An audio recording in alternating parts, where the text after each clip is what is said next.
TMC तो TMC, अब तो खुद पृथ्वीराज चव्हाण भी कह रहे हैं, हर्षवर्धन त्रिपाठी कह रहे हैं धुरी टूटी हुई है, लीडरशिप फेलियर है।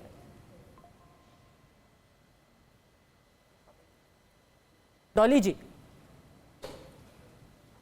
पद्मजा जी आप मुझसे पूछ रही हैं? नहीं नहीं डॉली जी। पद्मजा जी, लीडरशिप तो हमारी, हाँ, आपने जो कहा उसी के संदर्भ में मैं बताना चाहती हूं कि अभी आप न्यूज पर ही पढ़ लीजिए, एक मुख्य चैनल है, उसने कहा है कांग्रेस नेता पृथ्वी चौहान ने ट्वीट किया, दिल्ली विधानसभा चुनाव में मेरी टिप्पणी को गलत संदर्भ में लिया गया, अगर इंडिया अलायंस साथ मिलकर लड़ता तो अलायंस की जीत पक्की होती। अब जब सभी प्रमुख दल मैदान में है तो खुला चुनाव हो गया है, कांग्रेस पार्टी ने जबरदस्त गति पकड़ी और मुझे पूरा विश्वास है कि हम विजयी होंगे।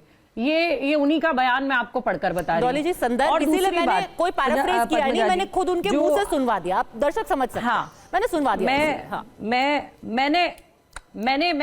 मैंने भी उनका ट्वीट पढ़कर बताया है यहाँ पद्मजा जी, उसके बाद का जो उन्होंने ट्वीट लिखा है वही मैंने आपको पढ़कर यहाँ बताया है। और एक और बहुत इंपॉर्टेंट बात, हाँ, राहुल गांधी वो नेता हैं जिन्होंने कन्याकुमारी से कश्मीर तक देश को पैदल नाप दिया और देश के गरीब वर्ग को, हर ऐसा वर्ग जो पिछड़ा है, जो किसान है देश का, जो महिलाएं हैं इस देश की, जो छोटा और मध्यम व्यापारी है इस देश का, हर किसी का दुख दर्द उन्होंने समझा जाना और उनके साथ वो खड़े हुए। राहुल गांधी वो नेता हैं जिन्होंने मणिपुर से मुंबई तक, जहां मणिपुर का मां प्रधानमंत्री नहीं बोलते, वहां मणिपुर में जाकर राहुल गांधी जी ने लगातार एक बार नहीं कई बार उन लोगों से जाकर मुलाकात की जिन लोगों के साथ आज भी आगजनी में परेशानी आ रही है, जिनके घर जल गए हैं, जहां महिलाओं को नंगा घुमाया जा रहा है, वो राहुल गांधी हैं। और उसी यात्रा को लेकर के सुष्मिता देव टीएमसी की कह रही हैं ideology takes a back seat, no yatra can change that. अपने नेतृत्व पर गर्व है, उसी यात्रा को लेकर के सुष्मिता देव कह रही हैं टीएमसी से। नेतृत्व पर गर्व है, हमें हमारे नेता पर गर्व है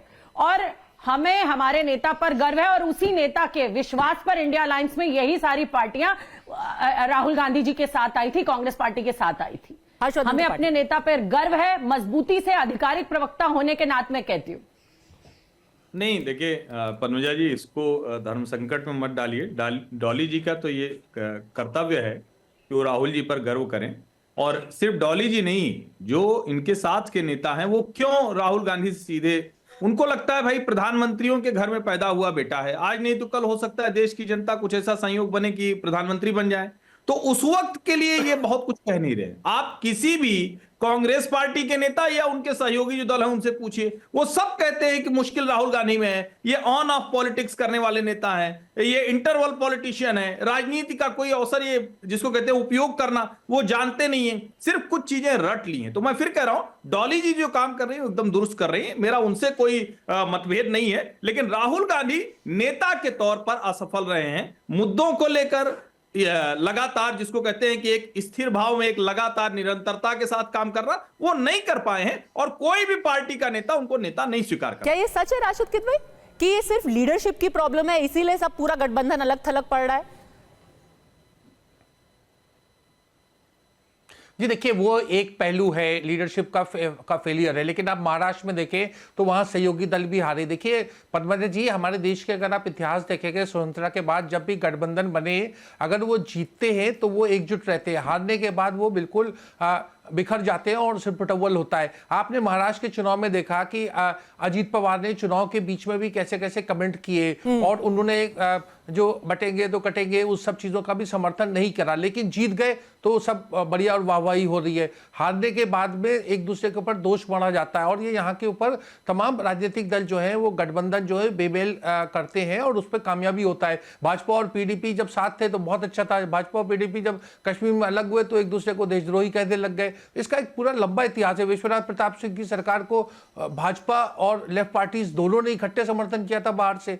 तो ऐसे अनेक उदाहरण मैं दे सकता हूं। ये कोई आपको ये बात कहे कि 8 महीने पहले तो हमारे मित्र रोहन गुप्ता को कांग्रेस का टिकट मिला था अहमदाबाद से, तो ये बातें, इसका कोई मतलब नहीं होता। मतलब ये रहता है, देखिए इंडिया अलायंस की सबसे बड़ी दिक्कत ये रही कि उसमें एक संवादहीनता थी शुरुआत से ही। उन्होंने कभी भी अपना कोई लीडर नहीं चुना, उसमें ये नहीं तय हुआ।